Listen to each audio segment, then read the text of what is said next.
Hello everyone, I'm Broughy1322 and in this video I'm going to be showing the fastest boats around a circuit. If you want to know how all vehicles perform in a variety of different classes and formats, check the annotation on the screen or the link in the description for the full playlist of videos. The track used for this testing has the exact same length as that used for land vehicles and general layout as well, so the lap times are somewhat comparable to what we've already seen. So boats, this is what we're on to now. We're on to the boats. We've done all of the land vehicles that it's possible to race. We've done all of the land vehicles that it's not possible to race but it's possible to test. And now it's time to move away from land vehicles and just finish up the final few classes of vehicles that we have. So boats are actually quite difficult to test, and that's because of all the waves that you can see here. They are quite inconsistent, so I'm going to do my best to show you which are the quickest boats and just give a few sort of pointers as well to go along with that. So first up, obviously, as you saw, we had the Suntrap, pretty slow, and then next up is the Toro. The Toro is ridiculously slow. It's incredible how slow this boat is. It might look okay at the moment, but when you compare it to some of the boats that we'll see later on in the video, it is just awful, and it certainly isn't worth the price tag. With a 1 minute 54, it's significantly quicker than the Suntrap, but as we'll see from the boat that we see next, all of the rest of them are much quicker. So yeah, 1 minute 54 there. It's not very quick at all. In 6th place is the Sea Shark, again quicker than the Toro. You wouldn't imagine it, but a 1 minute 42 there, much quicker than what we've just seen from the Toro. So just to point out the lap times that we're getting here, the track that I'm using for this testing is exactly the same length as the track that I use for land vehicles. So the lap times are somewhat comparable insofar as they are the sort of the same distance. It's the time it takes to cover the same distance. It's not necessarily directly comparable because it's not the exact same track, and obviously it's very different travelling on sea than it is to travelling on land, but the track that I'm using on the sea is exactly the same length. So these are the times that it takes these boats to cover the same distance that we've seen all of the land vehicles do in previous videos. So in 5th place is the Tropic. It's not actually too bad, the Tropic, but in 4th place, just ahead of it, is the Squallow. And this is kind of the last one of the middling boats, if you like. So the middle pack of boats from the Sea Shark to the Squallow are kind of on very similar pace, you know, from the 142 to the 140 to the 139 from the Squallow.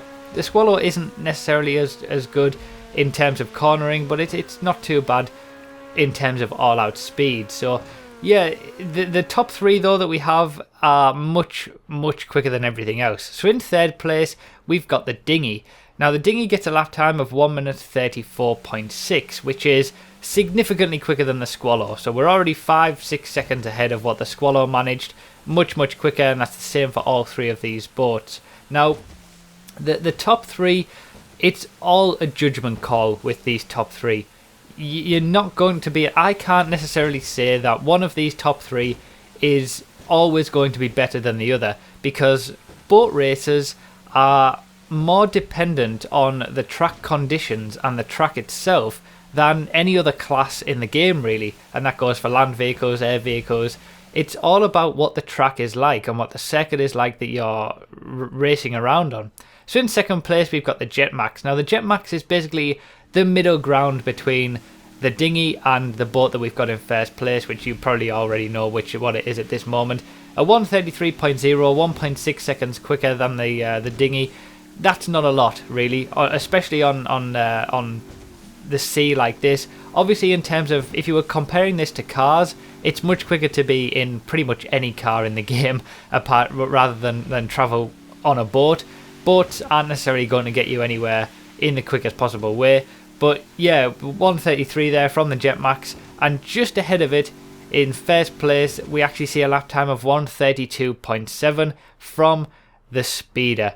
The Speeder was found to be the fastest boat in this testing that I did, and it is very quick. Now the Speeder is the quickest in a straight line. Of that there is absolutely no doubt. It's very quick in a straight line, but it certainly does lack in the cornering, so it's not quite as good in the corners. Now this is me using X to turn quicker. You know, I'm doing all of the stuff to try and get the best lap time out of this. Now the main difference between the Speeder and the other boats is that it really does handle the waves quite well. The Jetmax is very similar to the Speeder. The Speeder is basically the 4-seater version of the Jetmax, but the Jetmax is a little bit better around the corners. Now when it comes to the dinghy is awful when it comes to going through waves. So if there's any waves at all, it really does get affected and it really does slow down quite a lot, and it's very inconsistent. And the boats in general are quite inconsistent in terms of their lap time. So it's all about the track that you actually have. If it's going to be a long track with a lot of waves and not very many corners, the Speeder will be the best. If it's a track with a lot of corners, the dinghy will absolutely dominate, because the speed that the dinghy takes around corners is incredible. It's unmatched throughout any of the other boats. So if it's got a lot of corners, the dinghy's going to be the best. If it's a race, say on the lake by sandy shores where there's no waves, the dinghy will be the best there as well. But on, all I can say is that on this track, which is reasonably well balanced, but it is a little bit, there are quite a few long straights on it. It is the Speeder that comes out on top. That's all I can really say, because that's what I found from my testing. But really, you could go for any of the top three. The Jetmax is pretty much in between both of them, and it all depends on the type of track that you have and the type of circuit that you're racing on. It is slightly different, this to what I found in my previous fastest boats video. The reason for that is that I had to actually extend the track to make it the same length as what we've seen in the previous videos.